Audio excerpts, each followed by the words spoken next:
Chandrababu fibre net కుంభకోణాలపై CID నమోదు చేసిన కేసుల్లో అన్ని డాక్యుమెంట్లను తనకిచ్చేలా విజయవాడ ఏసీబీ కోర్టును ఆదేశించాలని కోరుతూ ఎంఆర్పీఎస్ అధ్యక్షుడు సువర్ణరాజు దాఖలు చేసిన క్రిమినల్ రివిజన్ పిటిషన్లపై హైకోర్టు స్పందించింది. సువర్ణరాజు దాఖలు చేసిన 3 రివిజన్ పిటిషన్లను హైకోర్టు విచారణకు స్వీకరించింది. పూర్తి వివరాలను తమ ముందు ఉంచాలని సిఐడిని ఆదేశించింది. ఏపీ ఫైబర్ నెట్ మద్యం విధానం ఉచిత ఇసుక కుంభకోణాలపై సిఐడి పెట్టిన కేసుల్లో అన్ని డాక్యుమెంట్లను తనకిచ్చేందుకు ఏసీబీ కోర్టు నిరాకరిస్తూ ఈ నెల 5న జారీ చేసిన ఉత్తర్వులను రద్దు చేసి అన్ని డాక్యుమెంట్లను తనకిచ్చేలా ఆదేశాలు జారీ చేయాలని కోరుతూ సువర్ణరాజు హైకోర్టులో ఇటీవల క్రిమినల్ రివిజన్ పిటిషన్లు దాఖలు చేశారు. ఈ వ్యాజ్యాలపై జస్టిస్ లక్ష్మణ్ రావు బుధవారం విచారణ జరిపారు. పిటిషనర్ తరపున సీనియర్ న్యాయవాది పొన్నవోలు సుధాకర్ రెడ్డి వాదనలను వినిపించారు.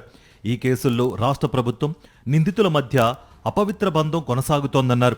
ప్రస్తుత ప్రభుత్వ పెద్దలపై గతంలో నమోదైన క్రిమినల్ కేసులను అన్యాయంగా దారుణంగా మూసేస్తున్నారని, ఇప్పటికే ఇలా 5-6 కేసులను మూసివేశారని ఆయన వివరించారు.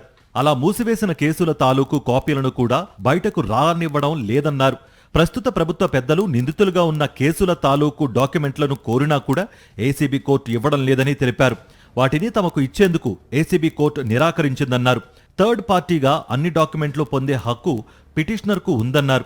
వాస్తవానికి ఆ డాక్యుమెంట్లన్నీ కూడా పబ్లిక్ డాక్యుమెంట్లేనని తెలిపారు. సిఐడి తరపున అదనపు పబ్లిక్ ప్రాసిక్యూటర్ పాణిని సోమయాజీ జోక్యం చేసుకుంటూ థర్డ్ పార్టీకి కేసు డాక్యుమెంట్లు ఇవ్వాల్సిన అవసరం లేదన్నారు. థర్డ్ పార్టీ అయినా డాక్యుమెంట్లు పొందవచ్చునని సుప్రీంకోర్టు పలు తీర్పుల్లో స్పష్టంగా చెప్పిందని పొన్నవోలు సుధాకర్ రెడ్డి తెలిపారు. ఆ కాపీలను ఏ ప్రయోజనం కోసం కోరుతున్నారని న్యాయమూర్తి ప్రశ్నించారు. కేసుల మూసివేతపై హైకోర్టులో రివిజన్ పిటిషన్లు దాఖలు చేసేందుకు కోరుతున్నామని సుధాకర్ రెడ్డి బదులిచ్చారు. కేసులు మూసివేతపై థర్డ్ పార్టీనే పిటిషన్లు దాఖలు చేయాల్సిన అవసరం లేదని, హైకోర్టు సైతం సుమోటోగా స్పందించవచ్చునని ఆయన చెప్పారు. న్యాయం కోసమే తాము పోరాటం చేస్తున్నామని అన్నారు. వాదనలు విన్న న్యాయమూర్తి ఈ 3 క్రిమినల్ రివిజన్ పిటిషన్లను విచారణకు స్వీకరిస్తున్నట్లు తెలిపారు. పూర్తి వివరాలను తమ ముందుంచాలని సిఐడిని ఆదేశిస్తూ విచారణను వచ్చే వారానికి వాయిదా వేశారు.